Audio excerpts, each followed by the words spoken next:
জনগণের বিরুদ্ধে এত কথা বলে না, হুজুরের বিরুদ্ধে এখন যত কথা বলে। আমাদেরকে দিয়ে তার গোলামি করানোর ব্যাপারে হতাশ। আল্লাহ নবী সাহাবীদেরকে বললেন, শয়তান বড় ফ্রাস্ট্রেট হবেন, কারণ আপনাদের দুজনের দাম্পত্য সম্পর্ক যখন সুন্দর থাকবে, এই সম্পর্ককে বরকত তার নাম হলো। এজন্য নিজের বিবির সাথে ঝামেলা করবেন না। যারা বিবির সাথে ঝামেলা করে এদের চেহারাও খাসে। শয়তান বসে তার আসনে বসে জিজ্ঞেস করে, বলো আমার বাহিনী তোমরা কে কি করেছো? তখন এটা মুসলিম শরীফের হাদিস। আন জাবির ইবনে আব্দুল্লাহ রাদিয়াল্লাহু আনহু। 3 নম্বর কাজ হলো মানুষের মধ্যে কি লাগানো? ফিতনা। ভাইয়ে ভাইয়ে ফিতনা, ভাইয়ে বোনে থুতুর সাগর বানায়া দেন, তাইলে তো হবে না। এটা বুঝতে হবে যে এটা এরকম ক্রিটিক্যাল সিচুয়েশনে আমার কি বলে এই পাগলা বলে আর মানুষকে মানে বন্ধন তৈরি করে না ফাটল সৃষ্টি করে। জোরে বলেন কি সৃষ্টি করে?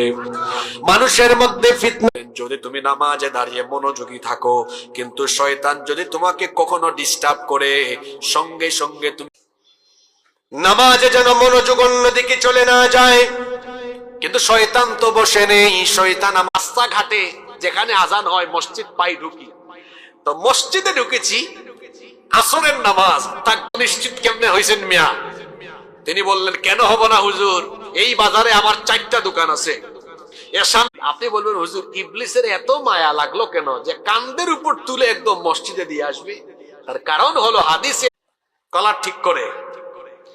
তারপরে কেউ কেউ আবার আছে নামাজে দাঁড়ায়া কিছুক্ষণ এমনে এমনে। কোন মানুষ যখন ওযু করে শয়তান কাঁদে, আরে প্রস্তুত হয়ে যাচ্ছে, যখন নামাজ আদায় করবে তখন আবার ধোঁকা দেয় করার জন্য। এটা আমাদেরকে মাঝে মাঝে বলতেন। ঘটনা কি বলবো? শয়তান বিরত ডাকা। শুনতেছেন কথা?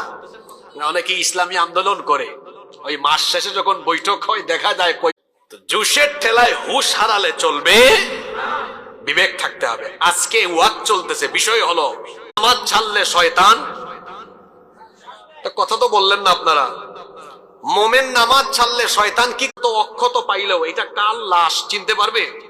চিনতে পারবে। এখন তো ফিঙ্গারপ্রিন্ট বা ডিএনএ দিয়ে চিনতে পারবে, কিন্তু সরাসরি দেখেই কি? আমাকে জীবনে আজকে প্রথম দেখছেন সরাসরি, আসেন না? আচ্ছা, এখন কমিটি যদি আজকে একটা কাম করতো, যাবে নামের সাথে কাজের মিল নেই।